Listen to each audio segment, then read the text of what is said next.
What's up, Internet? You're tuning in episode 101 of Nintendo Noise, Flipscreen Games Weekly Nintendo Podcast. I'm your host, Pete and Bessie, joined again by my very good friend and co-host, Mr. Chuy Plays. Hello, hello. Yo, welcome back, bud. 2 weeks in a row. I'm feeling very privileged here. I know, this is crazy. We got it all lined up. We're just playing the same things, I guess. Yeah. Making lists, 100 games, playing Pikmin. Yeah, it's That's what we good do. times. It's good times over here on Nintendo Noise. I'm happy. I'm glad you're here to bring in the Pikmin 4 season with me. Of course, this past week we got the long awaited fourth installment in the Pikmin franchise. Both Chuy and I have been playing it. We've both been enjoying it, and I am so glad to have you here to chat with me today, bud.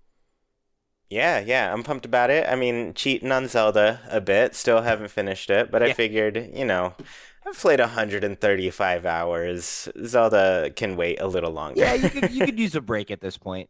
I mean, you lasted longer than me, right? Because I think I put about 110, 120 into Breath of the Wild, or Tears of the Kingdom so far, but I took a break from that to play Final Fantasy 16, which I've now taken a break from that to play Pikmin 4. So I got a Russian nesting doll my way back out to Tears of the Kingdom, but Yep. but I'm stoked. I'm stoked to talk about this one.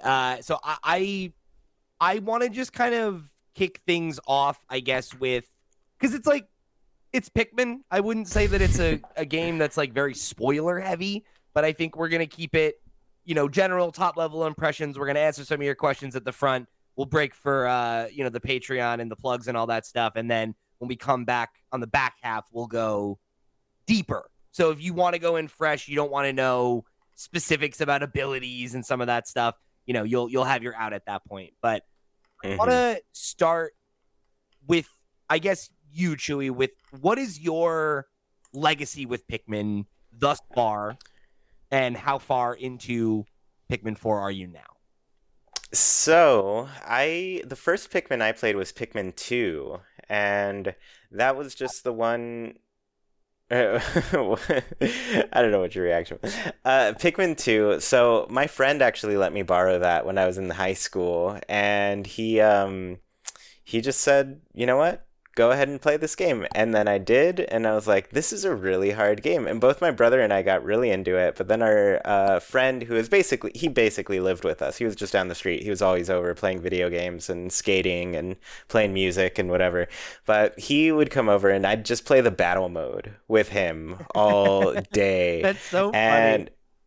Yeah, we spent so long on that and just playing all the different levels, and eventually, I don't know what it was. He got kind of better at it than me, and I was just like, "This is making me angry. I want to get really good at this."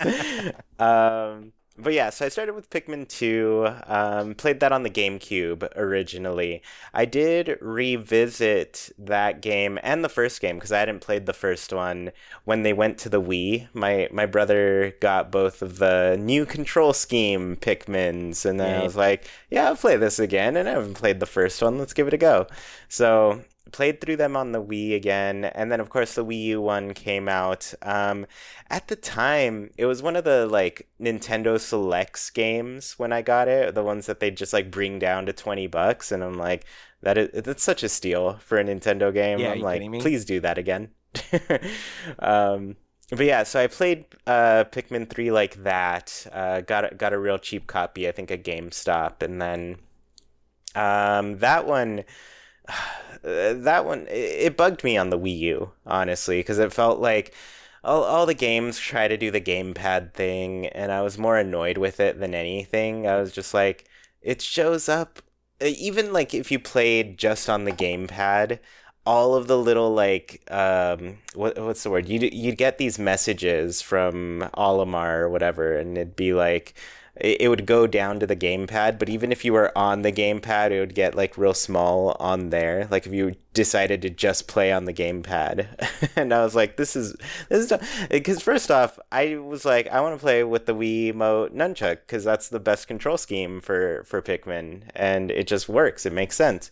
But even then, like they made the gamepad mandatory with that one, so I haven't revisited it on Switch. I did get it. Yeah, I want to. I did beat it on Wii U, but there are definitely I had my gripes with it.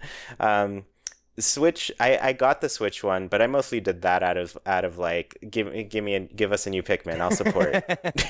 I appreciate the IP loyalty there.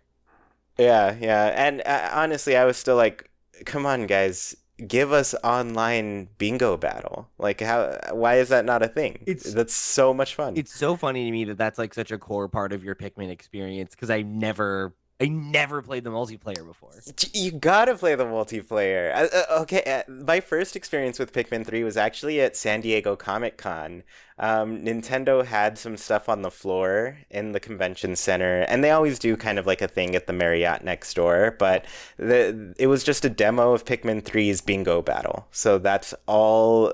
My brother and I waited in line, we played, and we're like, dude, this is awesome. This is a really good battle mode. This is what we need out of Pikmin. Yeah. So yeah, I guess come to now. I mean, I was gonna get Pikmin 4. I'm a fan. They're fun games. So yeah, that's kind of my Pikmin journey. So, and then how far into 4 are you? I'm at the third area in 4, and I've been Do you know how many thorough. days in you are roughly? I want to say I hit like 17 or Okay. so. Yeah, yeah. I've been pretty thorough through each area. I've 100%ed both the first two already. Got everything, defeated all the enemies. It's kind of sad in this one because you like log back in and all the enemies like stay dead. That's like the big difference I feel. Yeah.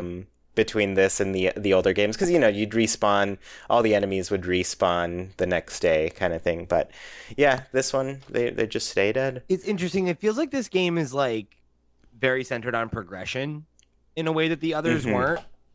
And not to say that you didn't progress, right? But it was like you'd collect treasure and it would advance the story. It wasn't like your character wasn't growing, like the world wasn't reacting to your actions, really, aside from the treasure being gone.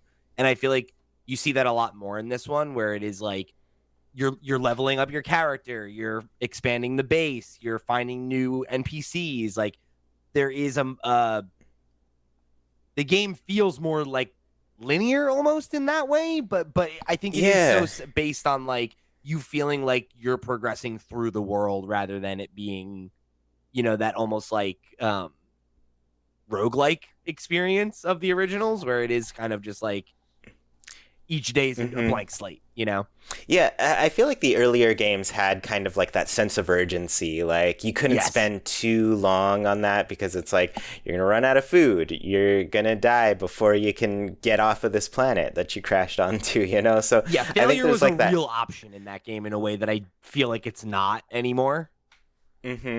Yeah, this one, and I'm not like upset about it in this case because I do think like I really do like the exploration aspect to Pikmin, and it did feel like the days were kind of like rushing me along in the previous games, where I'm like, oh man, I wish I could have explored this a little longer, or spent some more time here. And in this one, I appreciate it just because like the environments are so pretty. Like the game just looks really nice, and really like the lighting is so nice, like it's got a pretty captivating look to it.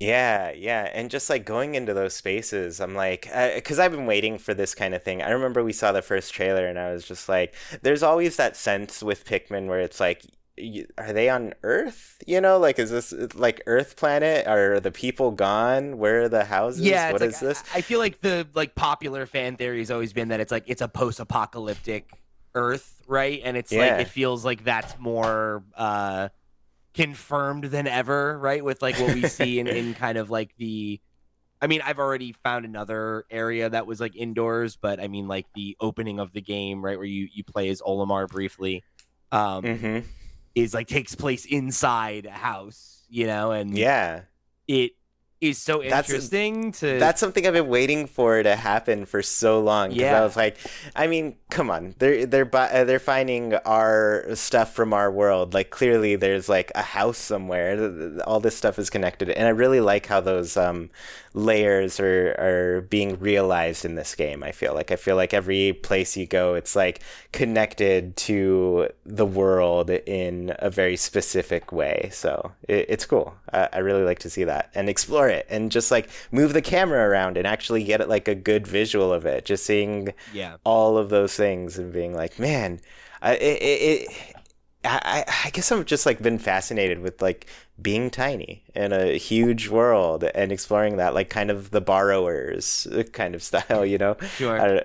Yeah, so it's cool. It's cool to see them expand that aspect of the world, you know, because like obviously like Pikmin is not a game that's really about story or lore or anything like that, even though like it has a story, right? And like Hmm. there are, you know, planets and players and things that we're familiar with like over the course of the series. But yeah, to like see them teach us a little bit more about the world and like peel that layer back and um because like it's only raised more questions for me than answers because it's like why are like it feels post apocalyptic because everyone's gone, right? Like there's just no people, but like Yeah. nothing seems destroyed either or decayed or like old or so it's like what's going on, you know? Like it's very interesting. Yeah, yeah, definitely. Um, yeah, I don't know. I guess I just like that type of exploration. And each Sure. area, I was kind of surprised. Like, I won't say too much. I've seen a few areas, but I will say like the third one I've gone to is really distinct from the first two. I think the first That's two cool. I felt haven't gotten there yet. I'm excited about that.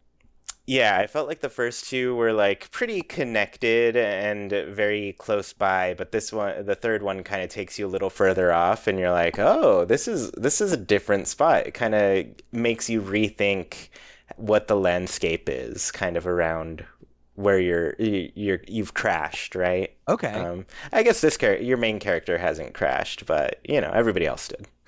Yeah. Yeah, so let's talk about the main character. Like cuz that's another new thing, right?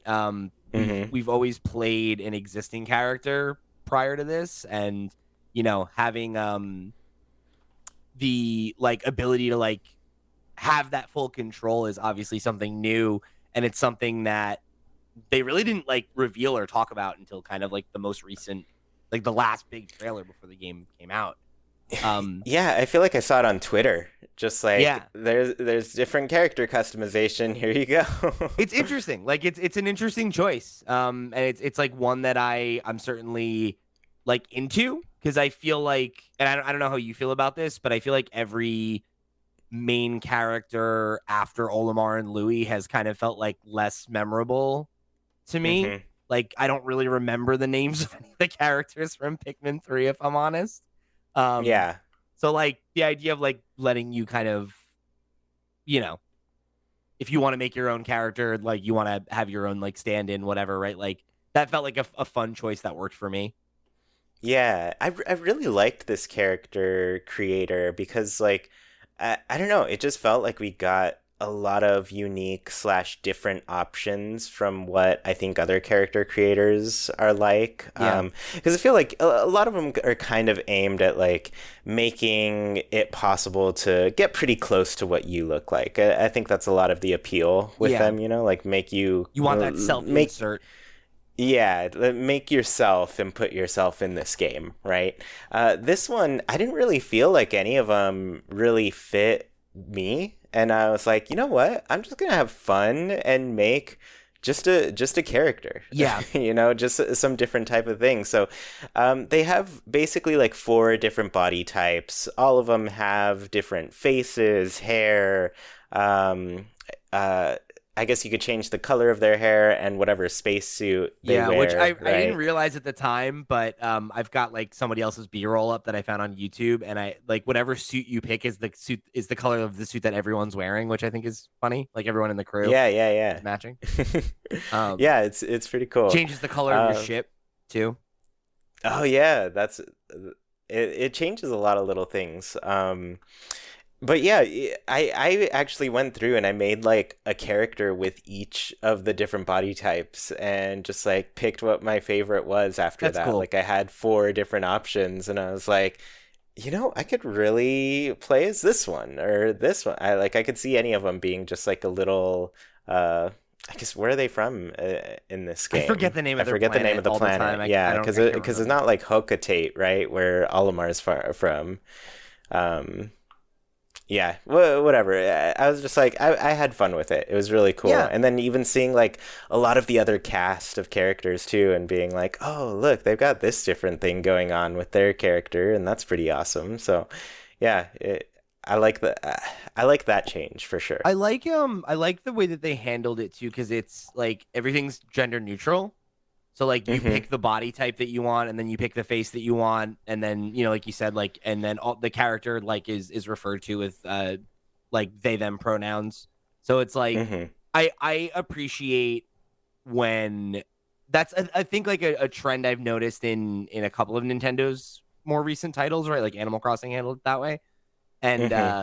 it's obviously not like the most revolutionary thing in the world. But with Nintendo, like I feel I guess inclined to like call out when I see them like make moves like that where I'm like, oh cool, like that feels, or like the fact that you can like map shortcuts. I'm like, wow, like that's pretty.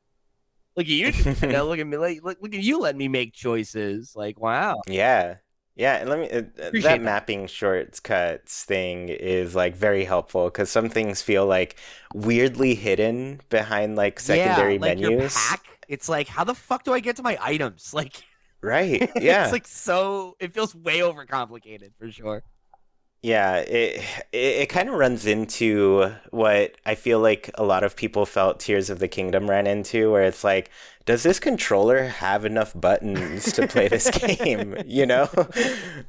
Like, I think, I don't know, maybe this is a sign of kind of what Nintendo's working on for whatever's next, but I think they're like starting to hit that like growing pains with their games where there's like there are a lot of inputs that we want to be able to do with this and we're seeing it with Tears of the Kingdom, Pikmin 3. I'm just like I need more buttons. I need these to do things. Yeah, um, but yeah, even being able to just like shortcut things, it's so good. I knew immediately like three things I wanted a shortcut to, and that really yeah, helped. yeah. It was like I was like, oh, amazing, thank you.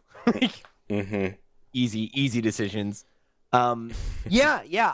I feel like the quality of life stuff overall is one of the things that stands out to me the most in terms of comparing it to other Pikmin titles. Hmm.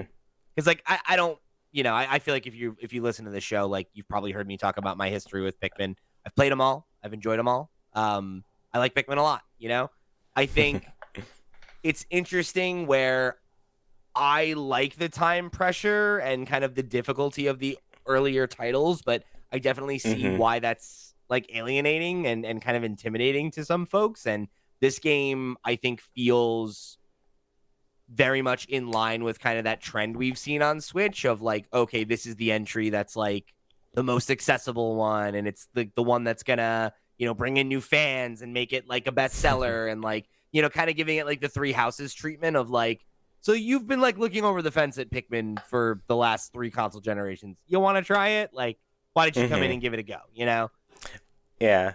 I will say though, like there's still some situations you can run into or your Pikmin get messed up. Oh, for sure. In this one. And I like I that. I don't think they've made it so easy that there's no threat, but it's definitely more. I mean, even the fact that like if you make a mistake like that, you can rewind time now. Like That's that true. makes it so much more forgiving, right? Like I had a Hmm. situation last night when I was playing where I actually took advantage of it for the first time because I was like trying to solve this puzzle where I was like, I don't actually have enough Pikmin to do this, but I think I can figure this out. And I was like futzing around trying to like do a thing and was like, I haven't accomplished anything and the day's half over. I'm going to rewind to when I landed and take the learnings of what I just did and actually use this day for something, Yeah. which like in the previous titles would have just been like, well, waste of a day. Oh Yeah. well. Uh-huh. So So I that's kind of used cool. the rewind feature too, and it was because it was one of those classic situations. I think I ran into this more in Pikmin 2, like multiplayer, because there are a lot of like levels in those battle rounds that are just like, here's a small path, everything else is a cliff. And if there's one of those little mouse guys that kicks your Pikmin off, they all go off of Oh the my cliff, god, right? yeah. So I ran into one of those situations where a guy just flung 30 of my Pikmin off the Oh, that's so rough. cliff. I had And I just like mouth agape and I was like, "No, I remember this pain." my the So, worst instance I've had of that so far is like the underground missions. mhm. So I was doing one of those, and there's like that one enemy type where it's like a circular rock, and then when you attack it, it goes up and Yeah. it Uh-huh. falls. And like the first time I fought one, it just like crushed like 15 Pikmin. I was like, oh my god, it's a Yep, bloodbath. yep. Let me tell you what else happens with those. If you kill them while they're right side up, it kind of it still falls over, and your Pikmin are in danger if it when it does that. So you have to Okay, like good to call them know. away before, because I lost the same thing. Huge amounts of Pikmin just squashed in one go. So So brutal. It's so funny. So Sarah was watching me play I guess on the day that I booted it up or whatever, and she was like, "Oh no!" Like I think she watched that happen. She was like, "If they die, they're dead forever." And I was like, "Yeah, like it's you can grow more of them, but once they're dead, they're dead." And she was like, "Jesus, that's brutal I for for a Nintendo game. That's pretty hardcore." Like, I always try to tell Jackie, I'm like, they go back to the earth, they come back. their souls And she's escape. like, You see their and souls, like she's like, don't lie to me. You are taking advantage of their help. You are a definitely true. monster. It's definitely true. It's like, hey, let's show up and exploit these helpful little plant guys. It's like, yeah, no, we would die here without your help, so we're just gonna send wave after wave of you to your death. So so messed up. It is. It is. But the not that specific thread. We're gonna put a pin in the ethical treatment of Pikmin for now. But the comparison to other titles has a question from the question block I want to pull in. Snackigo, one of our Patreon producers, wrote in and said, "From your experience so far, is this the Pikmin game to play if you've never played Pikmin before?" I think it's I an mean, interesting probably. question. I'm inclined to say yes. I think because I I mean, jury's out, right? Like I haven't played enough of the game to say how I feel about it overall, but I think for Hmm. me, 2 is my favorite overall. I like 3 quite a bit, but um 2 feels like the one where they cemented the formula, and 3 feels like the one where like let's blow it up and try new stuff. And I think that worked in a lot of Hmm. ways, and in some ways it less so. This one feels Yeah. like kind of the 2 to three's one for me, where it's like, okay, like you've evolved what the formula is, and it's a different kind of game now, but it's still really fun. And I think the core uh mechanics and like ideology of Pikmin that made it so attractive to me in the first place definitely is still there in 4, but there are these quality of life changes that make it a little more user friendly. And I think a lot of people, like several people in our Discord who were talking about, oh, like I'm excited for 4. I kind of want to try it, but I've never played the others. Time games Hmm. stress me out, right? Multiple people in our Hmm. Discord said that. I was talking to a friend of mine over the weekend about it, and he's like, oh, I always wanted to try it, but the time limit thing always really kind of scared me away.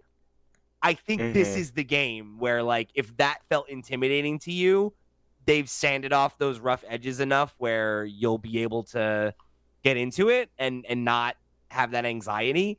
And it tutorializes things a lot more in the beginning, right? Where like I Hmm. I had a moment where I think if you're a longtime Pikmin player like us, like I don't know if you felt this way, but about an hour or so in, I was like, can you let me off the leash already? Like, because in the Olimar section, it they kind of just give you everything, and it's like, all right, like this is how the game works. And then they strip you of all your powers and do the Metroid thing, and they're like, now we're gonna slowly teach you everything and give it to you back and introduce some of the new stuff. And it's like, okay, whatever, like, let me go. Once I got past that and it kind of started letting me dictate what I was doing, I was like all in, for sure. But I think if you are someone who's never played one of these games before and you're intimidated and looking to get your feet wet, it eases you into it really, really well, I think.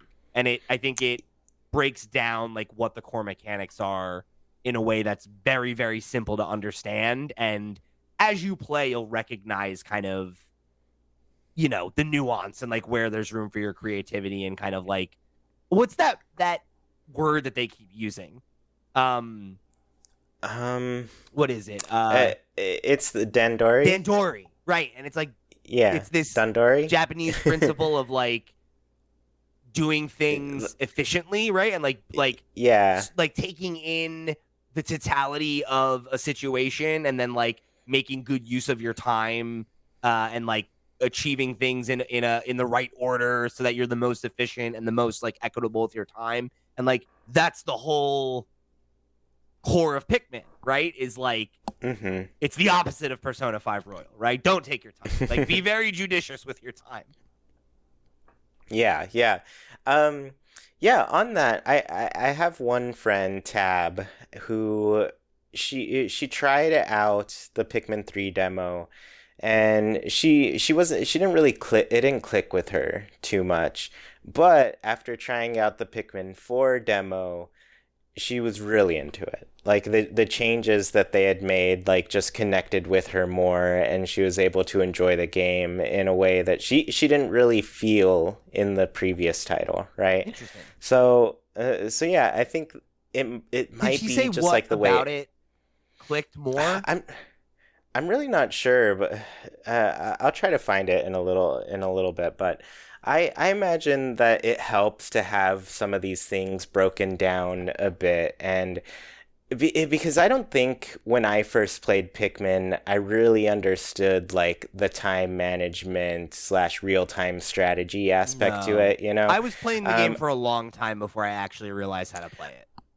I don't think it clicked with me until like Pikmin 3, honestly. And it was mostly because like that's when they threw in the 3 character format and you could switch back and forth between them, and then I was like, oh, okay, now I see why this is more like a StarCraft type of game, like you're jumping back and forth and having different units accomplish different goals and that sort of thing. And then I was like, oh, okay, I understand the real-time strategy aspect to this.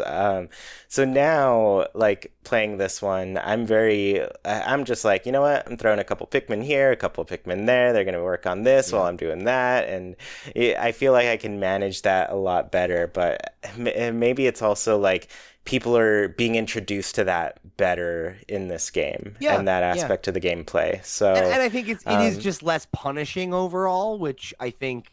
like the fact that enemies don't respawn like makes it encourages you to explore more because it's less of a risk to do so, right? Like it becomes gradually less of a risk, right? Because you do have to defeat them before that space opens up. But then I think it's not also like that it's more punishing. I think it's more rewarding in a lot of ways. Like you leave a level and you have all sorts of upgrades and stuff whether it's like comes back to that upgrading sense of progression. Yeah, you upgrade whatever items you have equipped or whatever items you can buy to use in the world. You even upgrade your little doggy. Ochi. What is it? Ochi? Ochi's the best. I love Ochi. I keep wanting to call him Poochie because of Yoshi, but I'm like, no, it's Ochi. Yo, he is like a top tier addition. That was a thing where I was like, oh, that's like interesting. Like, I wonder how's that gonna like slot into the existing mechanics, and like it's a really nice extension, like the way that it impacts traversal and like it makes the levels like more vertical, which is cool, and like it allows you to like ferry Pikmin through water and stuff, and like it's just like it opens up all these different like strategy options that were things you just wouldn't do previously, right? Like it's like, oh, you can't get red Pikmin across water, right? So like you don't, whereas now there can be a body of water that you cross and then you find an enemy on the other side that uses fire and you're like, oh shoot, like There's this Hmm. other like puzzle piece for me to use in like the broader world, you know? Yeah, I was initially worried about like how Ochi would affect the gameplay, like if things would get too simple. But I think what you said is just right. Like they adjusted the gameplay to that and really made it fit a lot more. Like there was a puzzle that I was trying to solve for a bit, and I was like, I don't have enough Pikmin for this. I have them do this one thing to set up so they can carry this thing, but it's not possible. And then I realized, oh, I have to upgrade my Ochi to have like the power to help them get this thing across this place that I couldn't do. And I'm being vague with it because there's like some different mechanics with that I don't know if we want to get into too much, but yeah, like I think they've done a good job of really like working with Ochi and building the world with that in mind. So Yeah. once I realized like all the different things I could do with Ochi, I was like, oh, so this is what I can do to 100% this place. Because yeah, even just some of the little Ochi powers will unlock some different things, and you're like, oh, okay, that helps me actually complete this game. If you become a completionist, like I tend to do when a new game comes out, I'm just like, let Yeah. me do it all. Yeah, particularly like Pikmin's the type of game that I do like to 100% because it's like it's not that long of an experience. So like I Hmm. do kind of want to like see everything that there is to see. I want to uncover the Yeah. secrets and get all the treasure and you know. I think this is fine to say too. I don't think this is too spoilery. I think this is something a lot of like previous Pikmin fans would like to know who haven't picked this up. But this game has a clock that tracks you down to the second if you wanted to do speed runs and that sort of thing. Because speed running in Pikmin Yeah. is a big thing. So you can't get it, and I'm just like, man, I just wish that Nintendo would give us back like an accurate count of time instead of those 5 hour increments. Yeah. Because yeah, so but yeah, like this game still has a clock. It's still very like speed run friendly, so you can still like optimize things in a game that's all about optimizing your efficiency. It makes sense to to have a real clock following your every minute. So Absolutely. yeah. So, you mentioned the demo, right? And that it Mm-hmm. helped win your friend over. I want to pull in a question here from the question block. This one comes from Arciella, who wrote in and said, "Does the demo do well enough? Do a well enough job to sell you on it? Like, is it a proper representation of the rest of the game?" So you played the demo, right? Because I didn't. This was like a day one Yes. purchase for me either way, so I didn't bother with it. Where does the demo leave off? And do you think it gives enough of a taste for folks who are on the fence? The demo gets you through the entire first area of the game. So you'll Okay, see that's a that lot. whole intro. It's a chunky demo. It's literally the whole first area, which I want to say I spent maybe like 6 hours getting Yeah, 100% there. I realize I think I forgot to say this at the top how far I am. I think maybe like 5-ish hours behind you if you're 15 in or whatever you said. Like I think I'm at like 11. okay, so yeah, I'm a Yeah. couple hours behind you because like I am I think 79% of the way through the first Mhm. area and about 50 on the second. So like you know Mhm. I think deeper than the beginning, but not much. Like Yeah. I think I've uncovered most of the new mechanics. The only thing I haven't done that I is like brand new is the I haven't gotten any of the night missions yet, which I know you said you had already Mhm. experienced. So that's another one that like I guess I'm coming up on. Yeah, yeah. You're pretty close to it after we talked. I was like, "Oh yeah, you're probably going to find this pretty soon." Excited for But them yeah, like ghost Pikmin. Glow Pikmin? I know. It's a whole different game, honestly, once you get there. That's like a Um, wild thing to me as like, like a long time fan of like, holy shit, what? Like we're going out at night? Like that's always been the thing in Pikmin is that the planet is like hellish at night and you cannot be on the surface or your ass is grass. yes, it's funny you mentioned that. I don't know if you saw it's an indie game called The Wild at Heart. Yeah, I Really, remember the really name, but I don't the I'm not placing it. right now. Yeah, so it's a Pikmin like. It's really cool. It actually has like a lot of elements from Pikmin 4 before Pikmin 4 even became a That's thing. funny. Or, before we even saw it, right? So that game I played probably a good 75% of it before realizing that like I didn't have to go to sleep every night. And like yeah, I could venture out because I'd been caught and trapped like because there's some scary monsters that pop out at night just like Pikmin, right? But there's like tools that you can make and have a workaround around all the night stuff, and that was really interesting. So yeah, just seeing that in this Pikmin, they definitely take it a different direction because um it really is like kind of a different game mode in Pikmin 4 once you get the night mode. But yeah, with that one in particular, it was like you can explore just like in the day, but you just have to make sure you have the stuff to avoid all of the dangers of the night. So yeah, it Yeah, was really it's cool. cool. There's just like a point in the story where it was like you had to venture out at night, and I was like, Like, what? oh, I didn't realize I could just like be out I've here been the whole conditioned to time. think that night is danger. Exactly. And I mean, it is, but like, it's cool to see that be an option in this.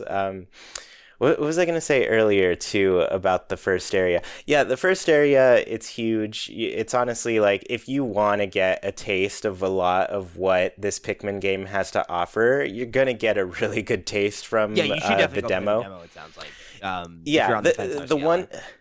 yeah, the one caveat with the demo is you'll reach a certain amount of sparkium. I forget Yeah, what they call it. right. This little like energy source you get from the treasures and the monsters you It's like defeat. it's what you need to refuel your ship.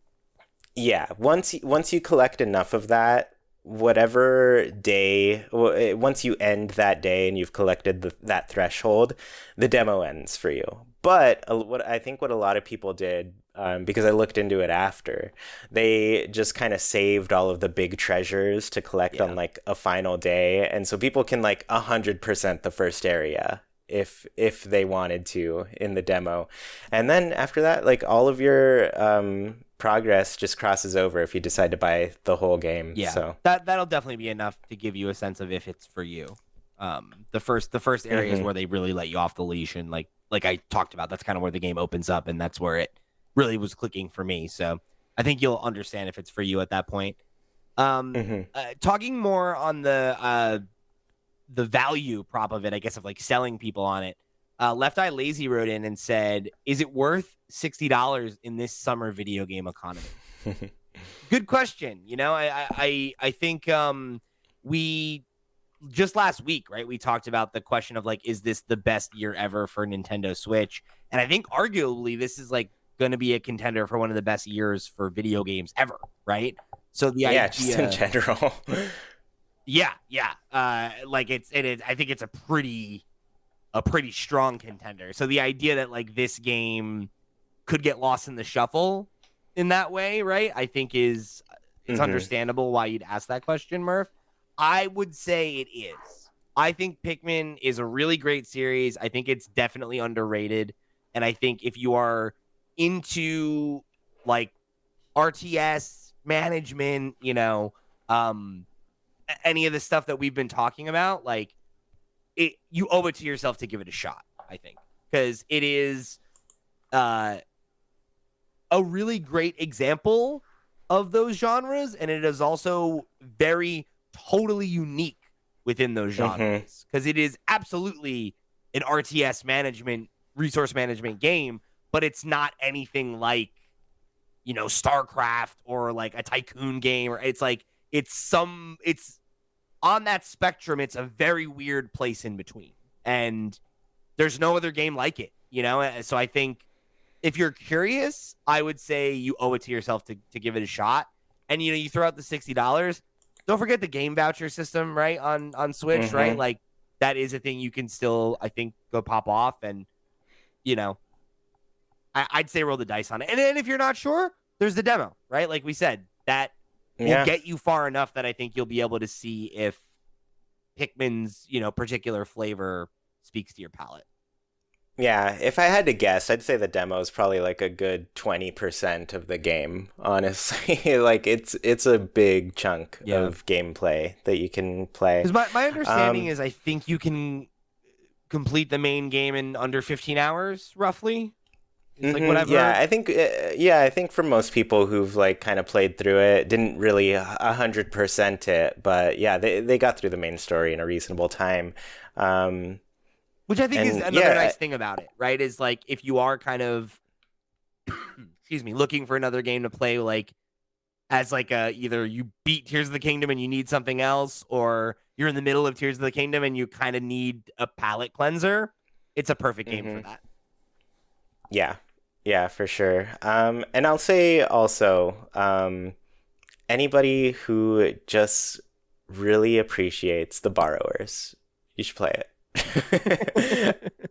'Cause I've been thinking about that movie a lot, or even I guess the Ghibli version, right? Arrietty, The Secrets of Arrietty. I think that's kind of based off the borrowers. Just tying people. It's fun. I love that call out. I can't let that movie be forgotten. So we're gonna move into our kind of deep dive conversation and get through the rest of the new features and some of the more like spoiler heavy stuff. I guess again, right? Like it's Pikmin. None of it's really a spoiler. You're safe. Stick around and hang out. But I want to just kind of answer one question, I guess, before we move into the plugs, which is where are you at right now? Right? Obviously, both of us are still pretty early in the game. We have a ways to go, but like, what are you leaning towards right now if you had to put a grade on it? How's it stacking up towards the rest of the stuff you played this year? Um, Man, that's tough. Everything I've played this year has been so big and RPG that this is such a this is Yeah. definitely a palate cleanser for me. You know, we're playing Persona 5 Royal together, which who knows when we'll get back to that at this rate. Like Uh, so many other games right now fighting for our attention. Zelda took over my life the last 2 months. I don't know where I've been outside of Hyrule, you know? And then even like I played a huge chunk of Xenoblade 3. I tried so hard to beat that before Zelda came out. I'm probably literally a few hours away from finishing that game, but then it hit 9 p.m. It was Zelda time, so never looked back.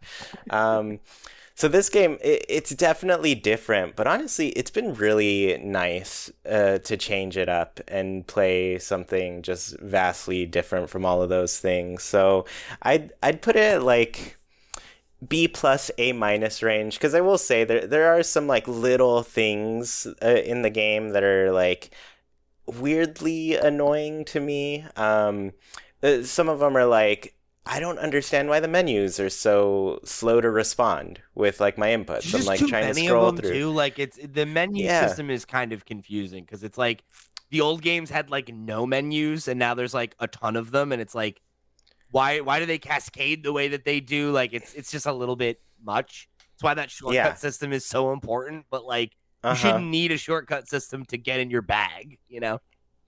Yeah, the menus are convoluted. They're kind of slow. Like pulling out your Pikmin from the onions, it's just like you press down. I don't know. It doesn't feel intuitive. It makes sense when you see it on screen and where they're coming from. I always press the wrong direction for my Pikmin.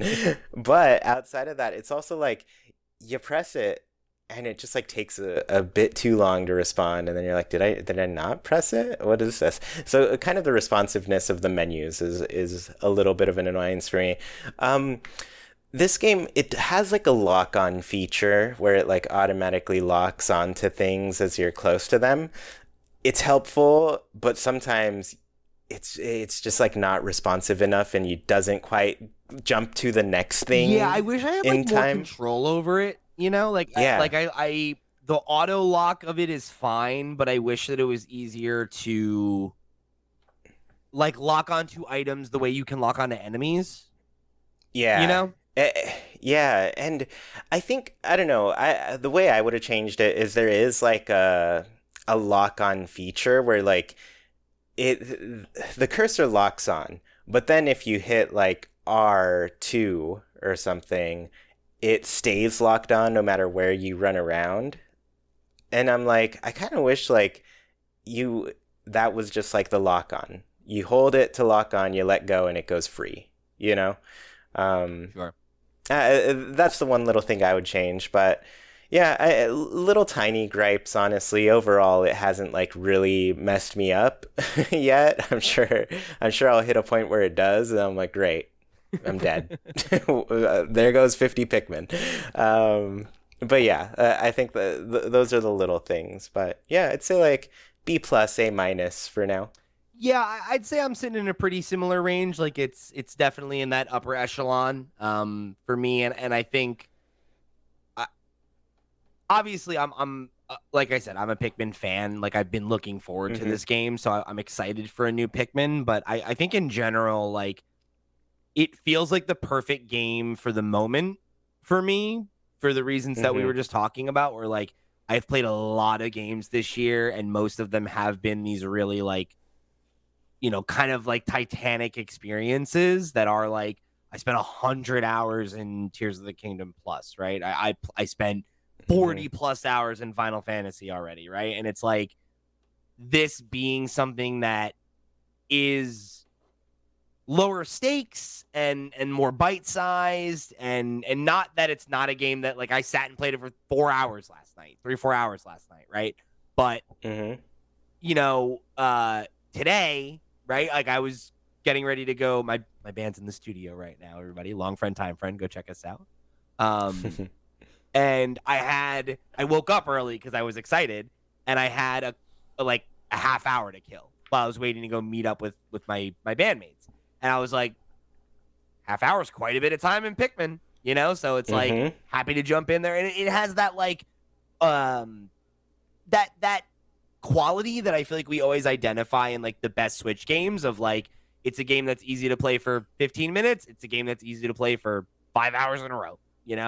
And I feel like there's a lot of replayability in it between like speed running and like getting to that kind of like learning to optimize and get the most out of your units and like how you're splitting up your groups and stuff like that.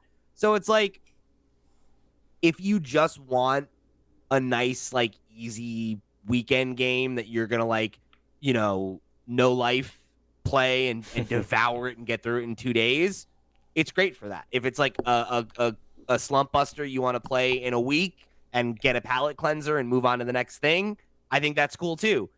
Or Hmm. I think it's a great candidate for a game that like becomes that kind of evergreen thing where you're like, yeah, I'll do another run, I'll do another run, I'll do another run. I love Hmm. Pikmin for that. So like I think it's well worth your time. I think it's well worth your money. I have been an evangelist for this series since the GameCube. I hope you'll give it your time. I hope you'll check it out. And if our excitement and enthusiasm for it like has you at all interested, go check out the demo. Yeah, and I'll say like I bought it with the intention of it being like my airplane game as I head to Japan this upcoming weekend, and I just started playing it, and then I didn't stop. You So might finish it before you even leave. I mean, I don't know if I will. I think it'll still be a bit of a plain game for me, but it has been, it's just been fun. It's been fun to like switch things up and go just do something really different. Nice.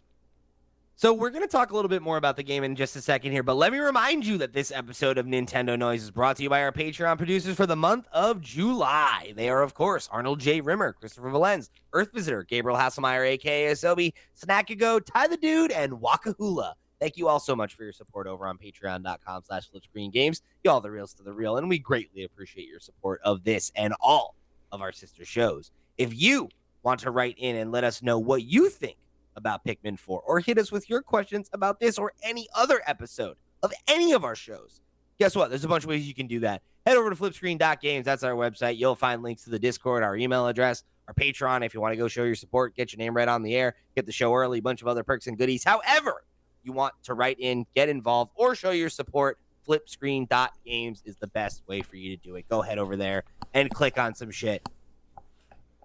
All right, we're back. So we got a write-in here from one of our Patreon producers, one Earth Visitor, who wrote in and said, would love a deep dive of your thoughts now that you've played. I'm on the fence. So I want to take it back to that, right? Because every person who wrote in today expressed interest in the game and is not sure if they're ready to pull the trigger. My question for you, Chuy, as somebody who is a Pikmin fan, like, what would you say to sell someone on the game?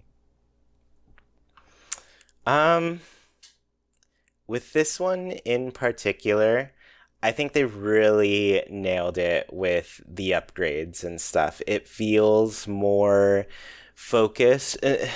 Not so much on like the survival aspect. I think that the previous Pikmins have had, like you're crash landed, you're really out there to just try to survive and make it to the next day. You feel like fix you're your days ship, away from get death, off of there.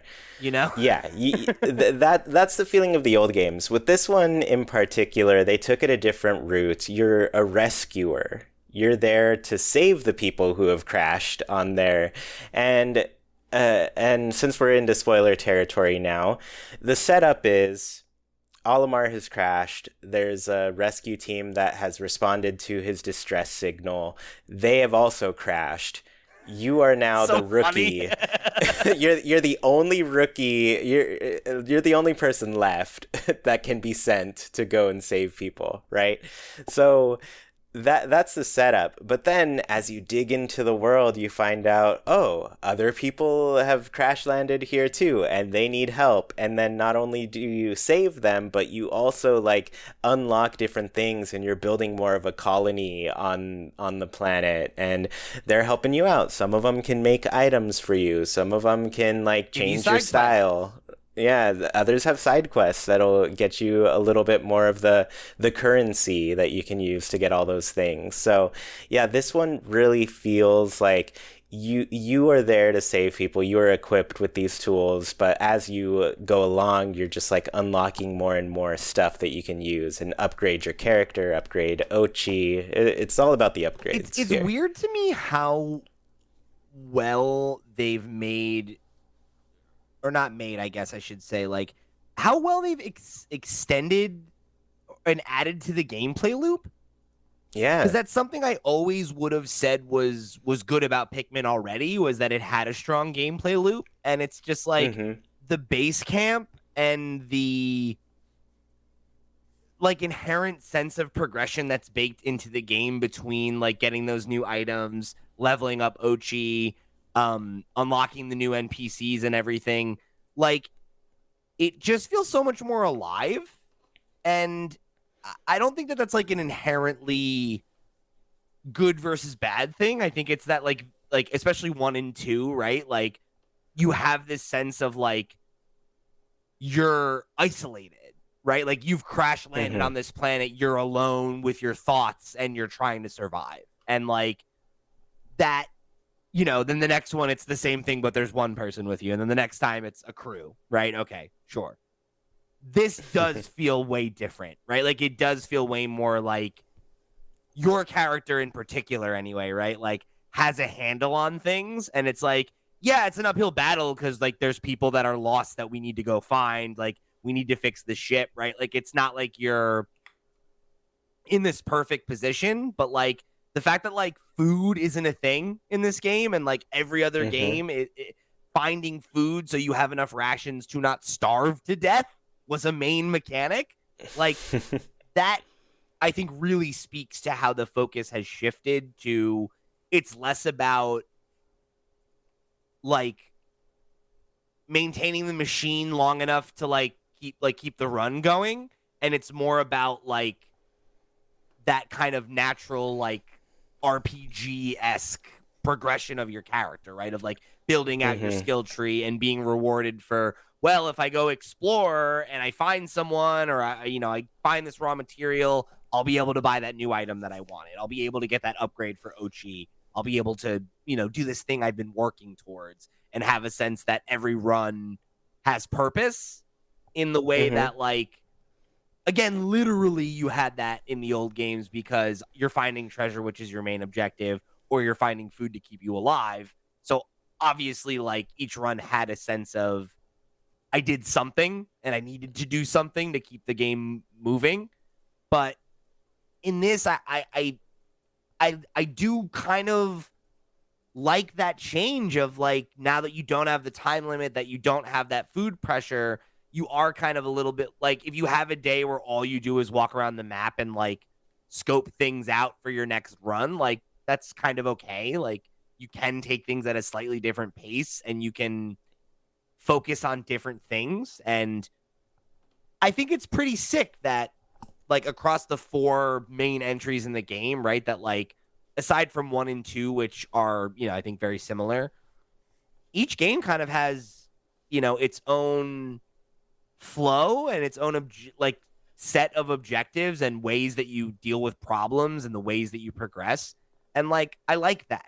Somebody wrote in a couple of weeks ago and was like asking if it was worth going back to play 1 and 2 now that 4 is coming out. And like, I think this is one of those series where like it is kind of worth playing each one because they're so different. They really do have their own identity.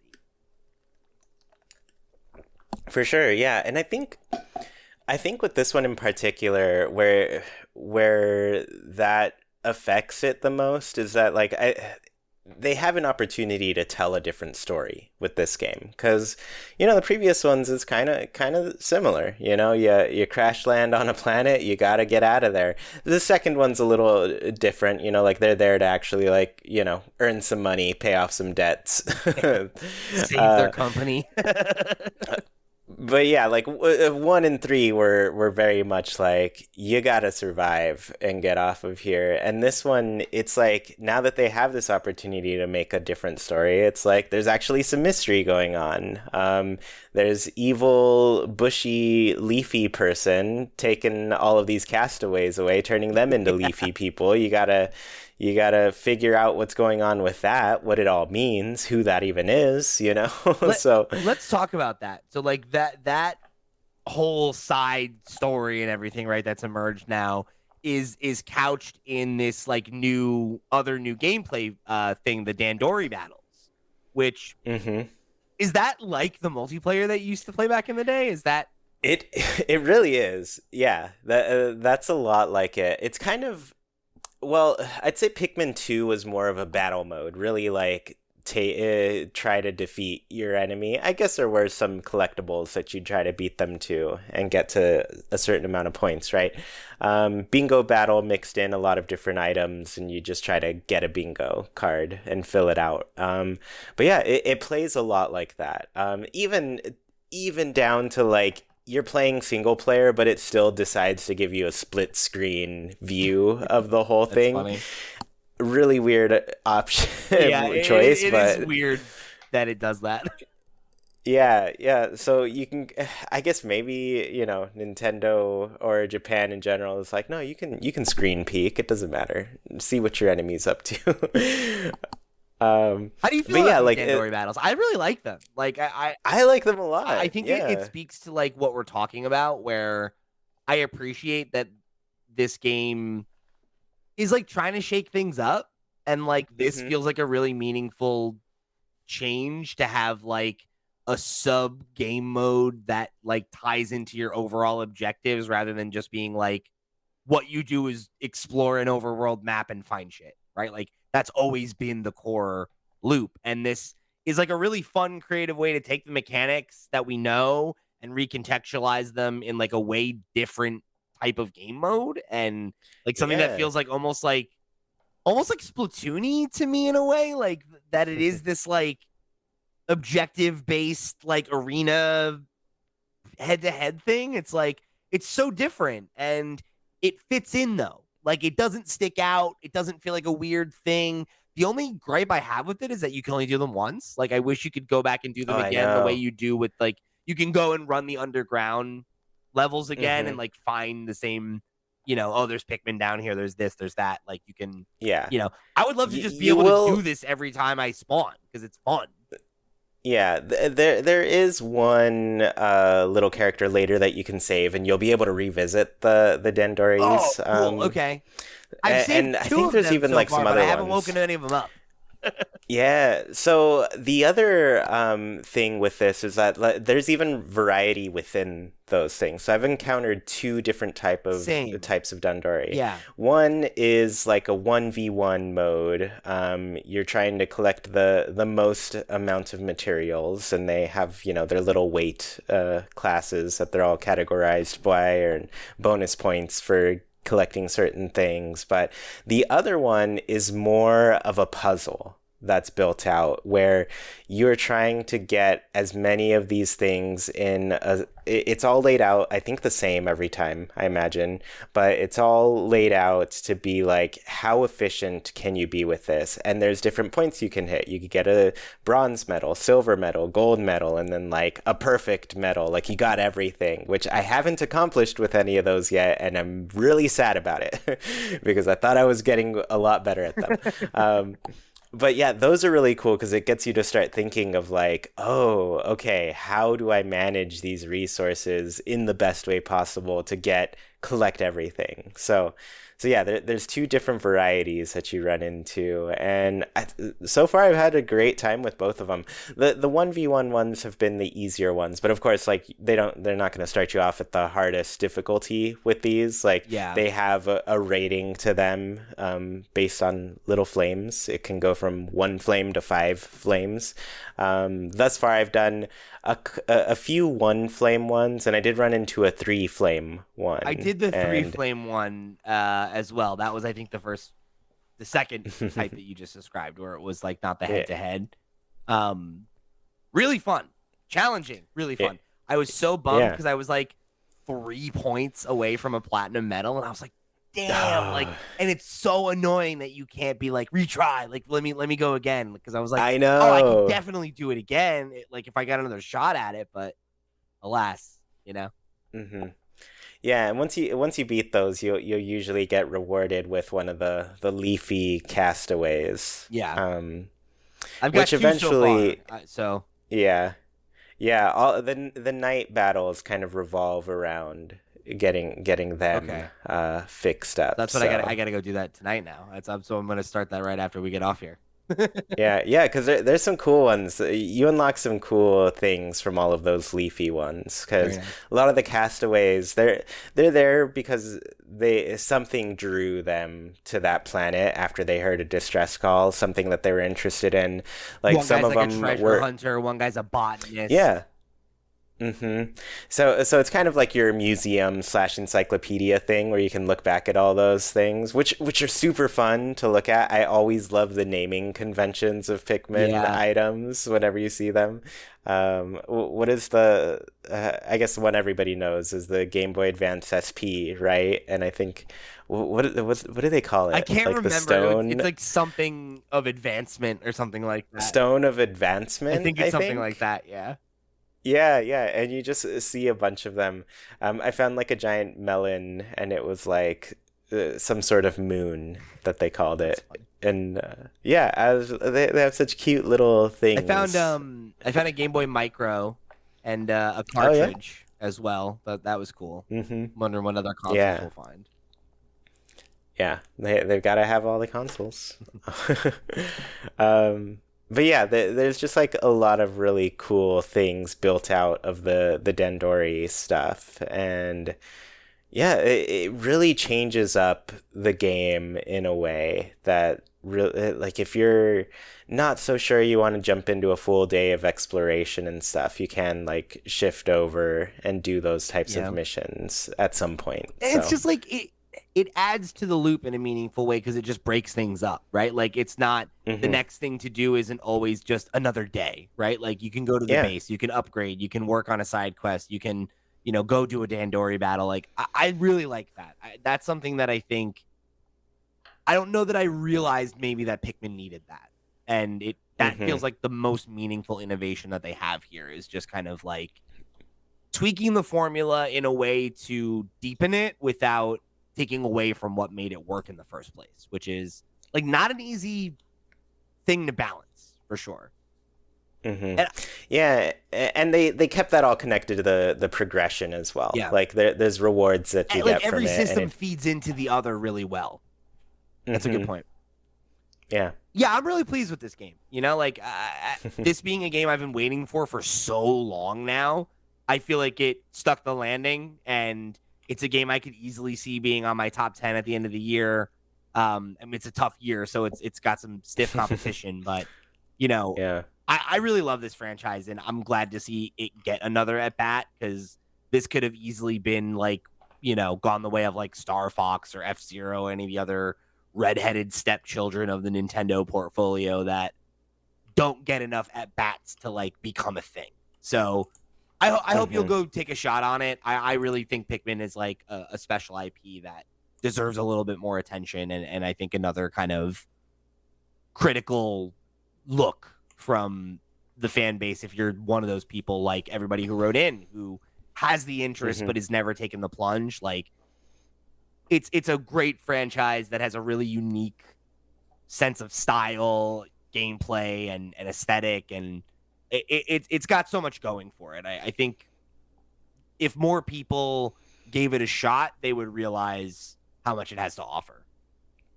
Yeah, and and it's also just so rare to see like an entire series available on a single console too. Yeah, Like, right? What a novel fucking concept, Nintendo.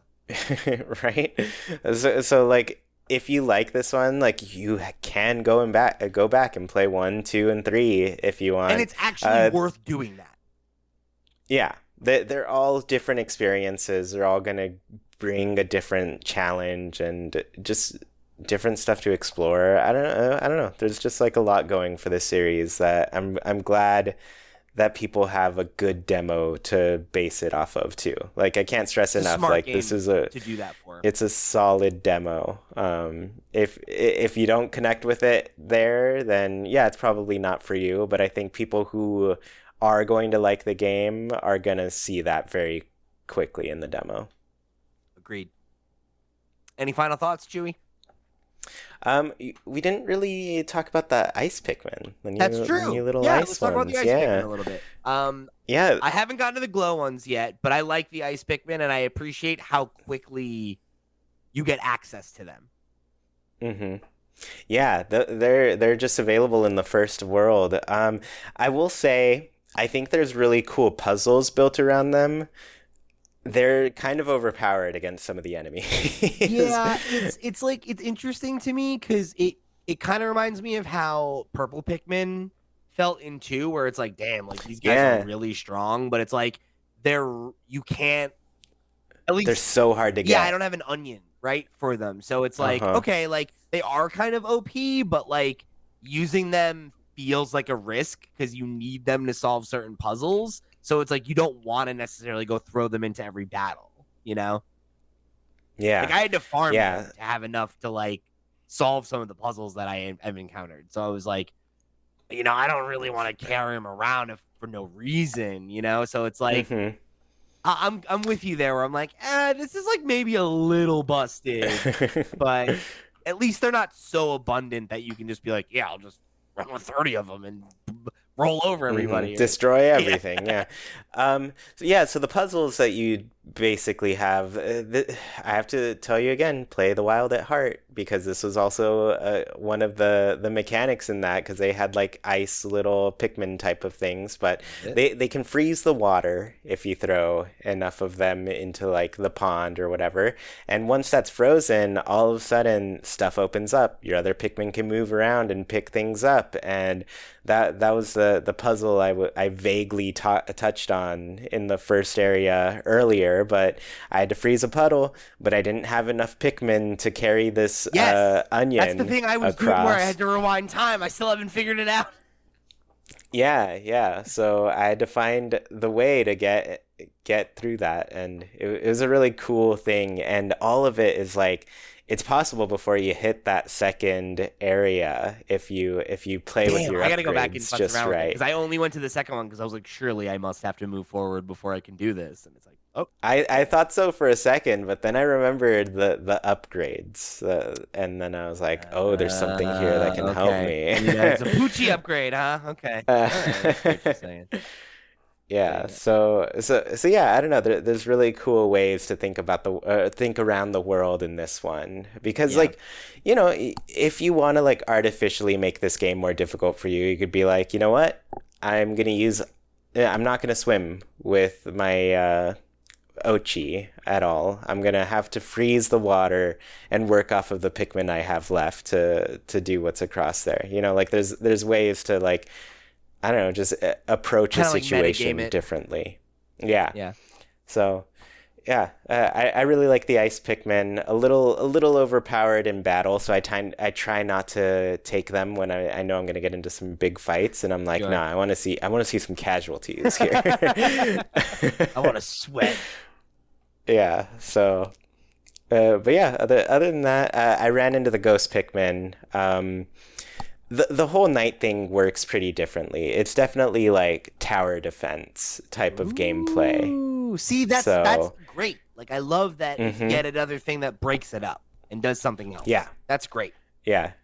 So it works totally differently. It's not so much like really making efficient use of your resources. It is to some extent because you do have to grow your units enough to really defend against some of the enemies because once again it's nighttime and they can wreck They're you beefed at up. night. Like they're beefed up. Yeah, there's much stronger. So yeah, the ghost Pikmin, it's a real interesting change. They just kind of like once you get more of them, they just kind of pop up next to you like little ghosts. It's cute. You don't have to pluck them, is what I'm saying. So, yeah, I'd say that's it. Those are the new ones, I think. I don't know if there's any more. I haven't encountered any other new They didn't ones. talk about any other new ones, so Yeah, yeah. do we know if I all did the see. old ones are coming back? I will say the I know the purple ones are in Okay. again. I don't think they were in Pikmin 3. I think they'd I skipped f- that game. Yeah, I feel like white ones weren't But in that one either, right? yeah, I don't I think think it was just the pink so.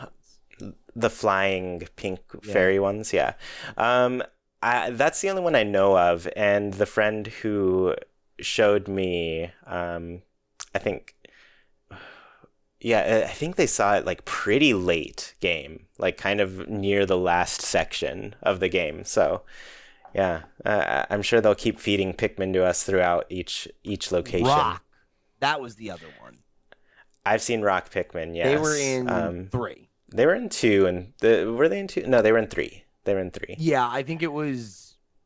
Yeah, purple and white were 2, wings and Mm-hmm. rock were 3, and then now I guess they're all in 4. Maybe Yeah, maybe it's the return of all of them. that would be sick. Very about it. Well, all right. I think we'll leave it there for today. If you guys want to write in and let us know how you're getting on with Pikmin 4, or if we sold you on the game and you went and checked it out, make sure you write in and let us know.